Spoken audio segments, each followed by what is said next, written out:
Europe 1, on est avec Henri Guénaud. L'échange entre Trump et Poutine est terminé. Les informations tombent au compte-gouttes à la fois de la Maison-Blanche et du Kremlin, donc on va les suivre minute par minute. Trump et Poutine veulent d'abord instaurer un cessez-le-feu pour la production d'énergie et des infrastructures. Ça, c'est la Maison-Blanche qui le dit. Le Kremlin, lui, affirme que 175 prisonniers de guerre de chaque camp seront échangés dès demain, mercredi. Poutine se dit prêt à travailler avec les États-Unis sur les voies possibles d'un règlement en Ukraine. Il propose de commencer immédiatement au Moyen-Orient les négociations sur cette négociation de trêve. Et puis Poutine fixe auprès de Trump des conditions à la traîne, dont la fin du réarmement de l'Ukraine, Henri Guénaud. C'est-à-dire que Vladimir Poutine avance aussi ses propositions face à celles de Donald Trump. Il dit qu'il faut arrêter d'envoyer des armements à l'Ukraine. C'est ça. C'est la condition sine qua non pour le cessez-le-feu. Est-ce que c'est viable ? L'armement, peut-être avant le cessez-le-feu, mais surtout après. Voilà, c'est-à-dire ça a toujours été un des objectifs de la Russie, de neutraliser autant que possible l'Ukraine. Mais d'ailleurs, on a traité cette question de la neutralité avec une désinvolture et un aveuglement terrible. La neutralisation, vous savez, ça a permis à la Finlande de rester un pays souverain après l'attaque de Staline. Hein. D'ailleurs, ça ressemble étrangement à ce qui s'est passé en Ukraine. Alors, même si c'est un plus petit pays, il y a eu... Et la Finlande a fini par capituler. Staline a lancé un ultimatum. On a envoyé, les Finlandais ont envoyé une délégation qui a fini par trouver qu'il valait mieux négocier que de dire non à Staline. Elle est rentrée, elle s'est fait désavouer par le gouvernement et l'opinion. Et donc, Staline, les troupes soviétiques sont rentrées en Finlande. La Finlande a magnifiquement résisté. Et à la fin, elle a dû finir par céder. Et une partie de ses territoires. Une petite partie de ses territoires que revendiquent pour des raisons qui étaient des raisons de sécurité, surtout vues de la part des soviétiques, et elle a négocié un statut de neutralité qui a tenu jusqu'à la guerre en Ukraine, puisque maintenant la Finlande a abandonné ce statut, et qui lui a permis de rester un pays souverain, même face à Staline. Il y a le deuxième exemple, c'est l'Autriche, qui pendant la guerre froide était partagée en deux, entre les soviétiques et les occidentaux, et tout le monde s'est mis d'accord pour neutraliser l'Autriche. Elle est toujours neutre d'ailleurs, toujours dans le statut de neutralité, et ça lui a permis de redevenir un pays souverain et de le rester jusqu'à aujourd'hui. Donc ça n'est pas scandaleux en soi, on peut en discuter, ça peut faire partie des discussions. Après que la Russie pose ses conditions, c'est normal, je veux dire, il y a des négociations, les Ukrainiens posent les leurs, les Américains, qui quand même jouent un rôle important dans cette histoire, posent les leurs, et évidemment la Russie pose les siens aussi, on verra. Mais on voit bien que... On ne voit pas quel territoire encore sera occupé ou pas. On accepte déjà on accepte de discuter, on accepte de présenter des revendications, et sans doute on acceptera de faire des concessions. Jusqu'où, je n'en sais rien. Est-ce qu'on trouvera une voie? Je n'en sais rien, mais au moins on la cherche. Voilà. Je dis ça contre tous les va-t-en-guerre qui ne voulaient absolument pas discuter, qui disaient de toute façon c'est pas possible. La négociation, on ne sait jamais où est le point d'atterrissage, mais au moins on sait qu'on cherche. Voilà. C'est déjà une... Si vous ne le cherchez pas, vous n'avez aucune chance de le trouver. Là-dessus, moi, j'ai le pressentiment, mais je ne suis évidemment pas un expert en géopolitique, mais je lis, j'écoute, j'ai le pressentiment qu'en fait tout ça est réglé depuis quelques jours entre Poutine et Trump. C'est-à-dire que... Non, mais il y a des détails sans doute à régler. Mais si vous voulez... Trump, c'est aussi un homme d'affaires. Lui, il n'est pas sur le champ de bataille, il n'est pas le jeune Ukrainien qui meurt par patriotisme pour défendre son pays. Lui, il est un type qui veut un retour sur investissement, en fait, qui veut un retour sur investissement sur les sommes qui ont été engagées. Il avait même grossi le chiffre à un moment. Donc moi, je pense qu'ils sont en train de se partager les terres rares. D'ailleurs, c'est tellement vrai que je ne sais pas si vous avez vu le président du Congo, Kinshasa, qui est en train d'être envahi par le M23 qui vient du Rwanda, a demandé contre ses propres terres rares la protection des États-Unis. Vous voyez ? Donc je pense qu'ils ont tous compris comment fonctionnait Trump. Puis de l'autre côté, vous avez Poutine qui voudra aussi sa part du gâteau. C'est épouvantable de raisonner en termes de gâteau. Mais moi, c'est ce que je vois. C'est-à-dire, puis vous savez, bien sûr, les gens qui meurent sur le champ de bataille, pensez à ces corps. On voit parfois des vidéos. Enfin, la guerre, c'est sale. La guerre, c'est moche. Mais il y a des gens dont c'est le business de faire la guerre, ceux qui vendent des armes et ceux qui reconstruisent. Souvenez-vous qu'à l'époque de Bush, la guerre en Irak, qui a reconstruit l'Irak détruit par les Américains? le groupe Halliburton qui était proche des Bush. Donc, bien sûr qu'on défend la liberté des peuples à disposer vivre dans d'eux-mêmes. leur pays, mais en réalité, c'est aussi du business. Pardonnez-moi d'être un peu direct. Rapidement, Louis et Gauthier, il y a une question que je me pose en regardant ce qui est en train de tomber. Donc, Vladimir Poutine fixe auprès de Donald Trump des conditions à la trêve, dont la fin du réarmement de l'Ukraine. C'est ce que j'ai dit. Jeudi, il y a un Conseil européen pour prévoir un nouveau paquet d'aide à l'Ukraine. Que va faire l'Europe? Oui, c'est-à-dire que là, on est totalement absent des négociations. Ce qui semble se dessiner, c'est que Donald Trump va être le point de contact pour dire aux Européens ce qu'ils doivent faire. Je vois difficilement les Européens ou Emmanuel Macron dire « Ah bah non, nous, on va continuer à réarmer l'Ukraine ». Donc, il y a quand même beaucoup de questions qu'on peut se poser à l'issue de cet entretien, notamment sur que peut faire l'Union européenne, qu'est-ce qu'elle a l'intention de faire. Voilà, je pose la question, j'ai absolument pas la réponse. Bon, déjà sur la méthode Trump, je pense à tous ceux qui l'ont conspué ces derniers jours, c'est quand même plus efficace de se parler que de ne pas se parler, c'est aussi simple que cela. Après, premier succès qu'il avait eu sur l'accord évidemment de libération des otages retenus par le Hamas, les otages israéliens, donc là c'est potentiellement un deuxième succès si évidemment ce cessez-le-feu voit le jour. Sur l'incapacité de l'Ukraine à se réarmer, je vois mal comment le président ukrainien acceptera ça au moment où les usines russes tourneront, elles, à plein régime pour se réarmer. Donc vous aurez un État surpuissant à côté de vous et l'incapacité de vous réarmer. Est-ce que les Européens vont l'accepter? Je ne vois pas comment, quand président français, le Premier ministre anglais envisageait même l'envoi de troupes au sol en Ukraine pour donner des garanties de paix à Volodymyr Zelensky et à son peuple. Donc ça me paraît bien compliqué de faire accepter cela aux Ukrainiens et à leurs alliés. C'est-à-dire que la messe est dite ? Mais le point Rapidement, est essentiel. Henri, c'est-à-dire que demain, le Conseil de défense, avec des Européens qui vont proposer leur aide militaire à l'Ukraine, si Poutine et Trump sont entendus sur pas de réarmement pour l'Ukraine, on est complètement pris à contre-pied, on n'est pas dans le timing, pas du tout, et donc l'Europe va continuer de courir comme un canard sans tête. Ou alors tout est humiliant dans les deux cas de figure. Dans un cas de figure, on se soumet aux Américains et factuellement c'est humiliant.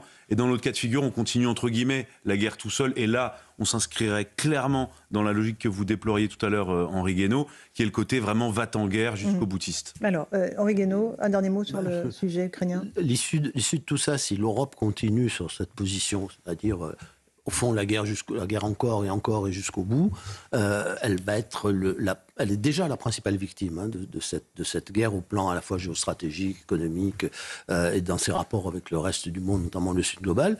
Elle sera encore plus la victime. Enfin, je veux dire, c'est intenable qu'elle veuille participer à la négociation. C'est naturel, simplement. Ça suppose de vouloir discuter. Or, l'Europe ne veut pas discuter avec la Russie. Bon, si elle ne veut pas discuter avec la Emmanuel Russie, Macron a essayé quand même au début. Non, il n'a jamais essayé. C'est une histoire. Tenté. Tant bien debout. Il n'a jamais essayé, et aujourd'hui encore moins. Si vous voulez, il y a le droit, la Cour pénale internationale, les crimes de guerre, la dictature, la tyrannie. Et donc, on va où de cette manière-là? On va où? Et oui, la Russie peut devenir une menace pour l'Europe. Non pas parce qu'elle va envahir l'Europe avec ses chars ou ses avions, mais il peut y avoir d'abord un accident, un dérapage. On n'est absolument pas à l'abri de ça avec des puissances nucléaires, mais il y a bien d'autres moyens de nous menacer. J'y reviens parce que j'ai vu que vous en parliez tout à l'heure avant que j'arrive, mais il y a évidemment la guerre, les cyberattaques, etc. Mais il y a aussi la question migratoire, le Sud-Ouest. Regardez ce qui est en train de nous arriver en Afrique. Alors, 3 pays qui quittent l'association de la francophonie, l'Organisation internationale de la francophonie, et puis il y a l'Algérie. La question algérienne ne peut pas se dissocier de cette problématique géostratégique et géopolitique, et donc la question migratoire non plus. Bien entendu. On y arrive parce qu'on va évidemment évoquer ce bras de fer qui connaît un paroxysme entre l'Algérie et la France. L'Algérie a refusé, vous le savez, hier la liste d'une 60aine d'Algériens expulsables fournie par Paris. Bruno Retailleau promet une riposte graduée, c'est ce que s'y promet le gouvernement. On va écouter cet échange assez vif à l'Assemblée entre Éric Ciotti et François Bayrou à propos de l'Algérie. Jusqu'à quand, Monsieur le Premier ministre, allez-vous accepter l'humiliation que fait subir chaque jour un peu plus l'État voyou algérien à notre pays? Oui ou non, Monsieur le Premier ministre, allez-vous révoquer les accords de 68 ? Monsieur le Premier ministre, oui ou non, allez-vous dès aujourd'hui interrompre l'attribution de tout visa aux ressortissants algériens? Allez-vous, oui ou non, Monsieur le Premier ministre, interrompre tous les transferts financiers des ressortissants algériens vers l'Algérie? Nous parlons de gouvernement à gouvernement. Et de gouvernement à gouvernement, je n'emploie pas le terme d'État voyou. Il y a chez nous beaucoup de nos concitoyens qui sont d'origine algérienne, beaucoup de nos concitoyens qui ont la double nationalité algérienne et française. Je ne leur ferai pas porter la responsabilité des décisions que prennent leurs gouvernements.